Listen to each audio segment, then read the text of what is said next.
Hello there, folks. I'm here in my front yard, and I just want to do a quick video on sort of what this winter has taught me and what I've learned from my growing experiences this winter.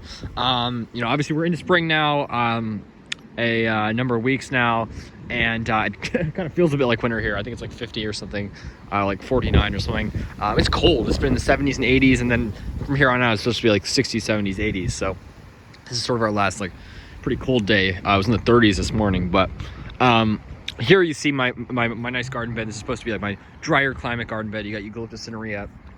This just fried Camerop fried eucalyptus cinerea, unfortunately, too. Beautiful. This thing is doing super well. Apuntia, what's it called? The spineless prickly pear, Apuntia elysiana, and my Apuntia humifusa is just starting to stand back up again, and I might make an update video on this soon. But it's just starting to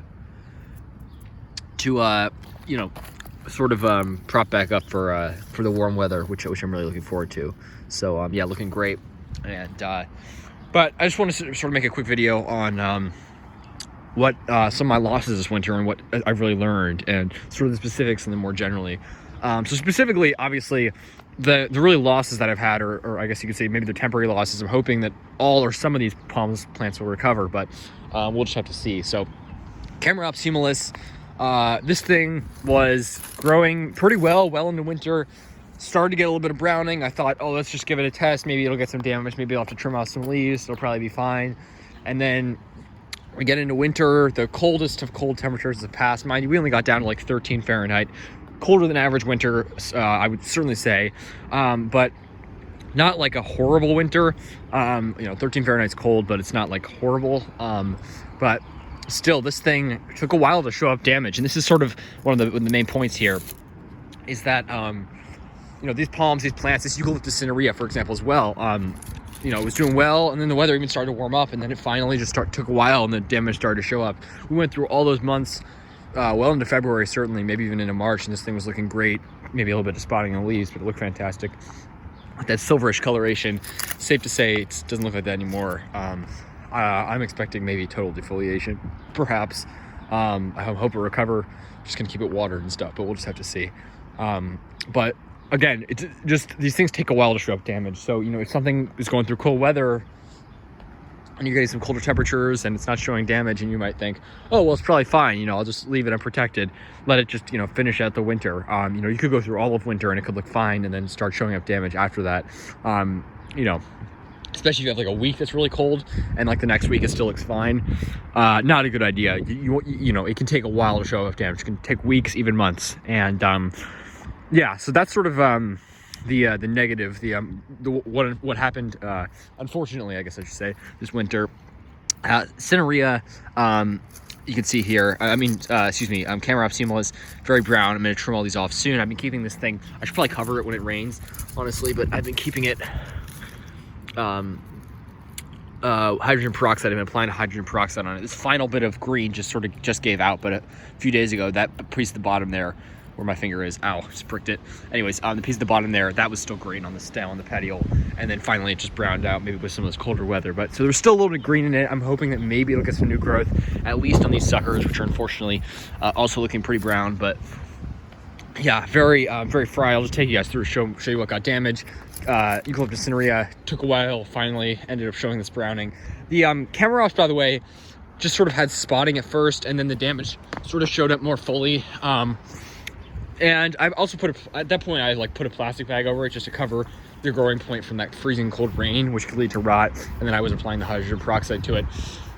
I'm thinking that had I not put the plastic bag over, maybe it would have stayed green a little longer. Like maybe, it still would have gotten, I already had spear pole, but some of that browning could be a result of putting the plastic bag over it, but most of that's just cold damage. It was already at spear pole, so it would look like that anyways. The last victim of our winter here is this needle palm. And now something I learned about needle palms is these things, I really, they're very hardy, and I'm still a bit skeptical. What I learned was that they're really less hardy when they're young. They can be quite tender, and some of that cold rain and stuff can get to them. But considering we only had down to 13, I don't know. I'm starting to think that there might be something else. There's been some digging around the roots and stuff. You know, it still seems shocking to me that this needle palm, and I know some of this size that just breezed through winters in much colder places like Cincinnati, where it got down to like 0. This size looked awesome. I'm thinking there's something else here. I'm in applying peroxide, had spear pull here on the main trunk, had spear pull on the sucker, and then this one, which remained green, also had, I did not have spear pull, but it just, I don't even know where the spear is here, but it just, yeah, it's still firm, but it started browning, so that's unfortunate, very unfortunate. And let's just go back here, do a little check, see what, if anything had damaged, because I have one of my 429, unfortunately, now started to have a browning out spear. I'm thinking it may have spear pull as well, but we'll have to see. All right, let's do a little test, folks. This is this brown spear, so it looks fantastic. This thing, like I said, has been stunted since last winter. Put on very little growth this past season. These trackies sailed through winter, put on a ton of growth. It was just stunted because I planted it late in winter. It's not like it's less hardy or anything. All right, 3, 2, 1. Oh God, look at that. That just sucks. Wow. All right, folks, so there you go. Third spear pull, third victim is this Trachycaris 429. And another one that had spear pull. This one I don't think had spear pull last winter. I planted it like right before winter. That's why it was so stunted. But man, that sucks. This thing pulled right out. It was a little bit firmer recently, but that is very, very mushy, as you can see there. So, you know, still I have a lot of hope for it because the rest of it's still completely green, but that is going to take some peroxide. Let's just say we're gonna have to keep this thing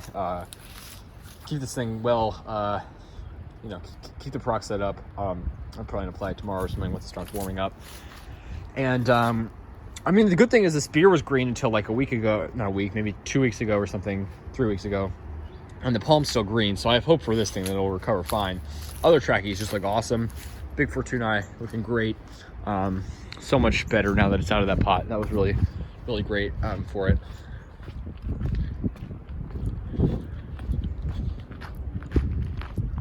But yeah, so some of the more general things, well, first I'll finish out the specifics that I was saying, which is that you know, camera ops, for example, I originally thought it had no chance here. Then I planted it. People said, oh, they can make it here, or they're marginal here. They're marginal here, no question, at best. But the real what it comes down to is the green form versus the blue form. The blue form, Cerifera, and the green form, I think Volcano's the green form. The blue form is a lot hardier, and it's from the Atlas Mountains in Morocco, where it is gets a lot colder than in its range even further north in Europe because it's much higher elevation there. But that is without a doubt hardier. Those, you know, this one that survived the Texas cold blast, the blast that hit Texas but went down the plains, survived, I think, down to like -17 or something insane under a bank of snow in Wichita, Kansas. That's zone 6A. So I think 6A, yeah. So that is really crazy. So those things are tough, maybe more on the hardier side here. These things really marginal at best, the green form. The other thing is, I mean, there's so many factors, like with my needle palm. I don't know if it was all cold. Maybe it has something to do with the planting or the location. Certainly the location's pretty not very well sheltered at all. I should have planted up against a wall. I wanted to get it here with the full sun because it's a very sunny spot, at least when the sun's shining through. But again, yeah, I think a sheltered spot is just key for these, and I really do need to try the blue form because I still have hope for that. Maybe I'll try another green form at some point. Best case scenario is that this one just recovers, and then maybe we can talk about some protection for next winter. But yeah, pretty fried. So yeah, I mean, I've heard these are hardy into zone 8A. I'd probably say that's probably accurate. The green form, at least. Maybe the blue form is probably more. Even in a wet, even like in a dry zone, in a dry zone just generally. Even the green form, any form, are hardy like into zone 6, basically. Albuquerque, they can take it. That's like zone 6, at least zone 7. And I don't know if they're hardy zone 6, but definitely zone 7. In a wet climate, blue form's still probably hardy into like zone 7B, at least zone 8. And then, yeah, green form, I'd say definitely into zone 8. Virginia Beach, I don't think I saw any blue ones. The green form's just a lot more common, but it's less hardy. Camerops humilis were everywhere, and I think like one that had the main trunk had died, but the suckers were thriving. I saw none that had died. I saw probably like 30 of them or something at least. They were everywhere in Virginia Beach, and that's zone 8A. So just goes to show that they really are quite hardy. But you know, DC area, so many palms like that. Sereno which I have yet to try. I really want to. That they're on the edge here. So it all depends on the you know, the ecotype, the form, like Cerifera versus the cultivar variety. There's just so much that goes into it that you got to consider. You know, Cinerea also probably bulletproof, only into maybe zone 7B or something. I mean, there's some big ones in the area, and depends what you mean by bulletproof, because they can recover from the suckers in zone 6, which I'm hoping mine does. But those are some things I learned, and some more general aspects. You know, don't underestimate some of these palms. On the positive side, we have hopefully some spectacular recoveries ahead of us, because this thing actually didn't, I don't think it had like browning like this, but had spear pole last year and recovered beautifully. And I was worried about it. I'd never had a palm with spear pole before. I was new back then. Recovered beautifully, so gives me hope. The other thing is it's put out these 2 new suckers. One of them's just completely fried in the back there, but since last season, so you know, that's good. That's a good thing about a suckering palm. You got that many times the chances of recovery from part of it. So I'm just fingers crossed that this thing recovers. Fingers crossed that the needle palm recovers. Tracky, I'm really hoping for that one, especially. I think it's got a good chance. Cinerea as well. I mean, all these have the potential to recover. So that's the plus side. But in terms of what I'm looking ahead for next winter, you know, you always got to look ahead, and I want to first focus on planting season and growing season this summer. You know, we got all the warm weather ahead of us, which it just makes me so happy. But you know, being in a colder climate, you got to always have your eyes set on the horizon being, I guess, next winter. So you know, if this Camerops does recover, if I get another Camerops, if I get some other marginal palms, maybe Nanorops, Richiana, if I can somehow get my hands on one, Sereno repens, hopefully, I got to take their hardiness labels seriously. And I mean, the best thing, don't, I would say, you know, as a basis, you know, if you're just looking for basic information, look at some of the palm books. There's like Cold Hardy Palms or something. There's one that I have, just like a basic Betrox palm guides. Those are great. That list the hardiness. Those are pretty accurate. But the best data is just talk to people that have grown it in similar climates. Like people say Sereno repens doesn't have a chance here in zone 7 at all. But I know people, a guy at Little Rock who has one that's like probably like this big from the ground. It's huge, and that were protected, similar climate here, I think like zone 7B. So talk to growers, talk to people from similar zones. Something can say it's hardy to zone 7A or hardy down to, you know, 5 Fahrenheit or something. That could be in a dry climate, or you know, and if that's true for a dry climate, it's probably a lot less hardy in a wet climate. Or if it's true for a wet climate, it could be even hardier in a dry climate if you're already dry climate. Or it could, you know, the winters could be definitely warm enough for it, but maybe you don't get enough summer heat. Here we thankfully got plenty of summer heat, which is not something trackies as much need, but for the sables and needle palms, it at least makes them grow a lot faster, and they are a lot hardier, like in a zone 6 that gets hot, humid summers versus one that doesn't, or zone 5 even. So that's just sort of my overview, but you guys hopefully get the point, and you guys can share any information that you have. I always love hearing from you guys. I always say that, but I promise you it's true. It means so much that you guys watch these videos and comment, and you know, everything you guys do, like, subscribe, hopefully, if you enjoy. And I love hearing from you guys. I want to hear what you guys have to say. I want to hear your thoughts, anything that you agreed with, disagreed with, advice, please let me know. But yeah, I guess just I'll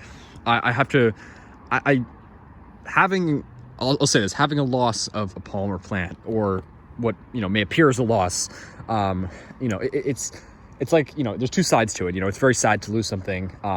Hopefully the good side is that they can take a while to recover. Never rip out a plant that looks like it's dead. They can take till like June to recover. And like I've seen palms in Houston that still have just barely started to recover from that 2021 freeze, but now they're on their way to recovery, and they're going to look great in like a year. So, you know, give them time. Wait till summer. Don't rip a palm out. You're always better to keep it, even if it does happen to be dead, than leaving it, then ripping it out, because you never know. It takes time, and a palm can look like it is a goner, and they can make incredible recoveries. You'd be surprised. But yeah, what I have to say is, it's very sad to lose a palm or to have it get damaged or anything. But it is a good learning experience. I guess I should say, there's no positive of losing a palm, but it is a positive to just get some growing ideas, realize how hardy or non-hardy a palm is, whether it's hardier than you thought or less hardy. And this winter's taught me a lot. I've learned a lot about certain hardiness, which palms I underestimated, which palms I overestimated. Also that just palms can vary a lot from individual specimen to individual specimen, cultivar to cultivar, ecotype to ecotype, variety to variety, etc. Especially species to species, of course. But they are worth growing in these cold climates. And after seeing, like after a bad freeze, people can drive through neighborhoods with dead palms. That can always be a sad sight. It always is a sad sight. But the reward of growing them, giving them adequate protection if needed, or just, there's so much you can do to make your palms do better in winter. Even just in a regular winter, if a palm, they can survive winters better if you care for them properly. That's something that I've had to learn the hard way. And just care for your palms, and you always got to look at data from other people who have tried similar palms. That's the thing. 50 years ago, there was basically no data. Now there's this incredible wealth of data. Go to Palm Talk. There's so many forums about cold hardy palms, people growing palms, even in Washington, D.C. area, similar climates.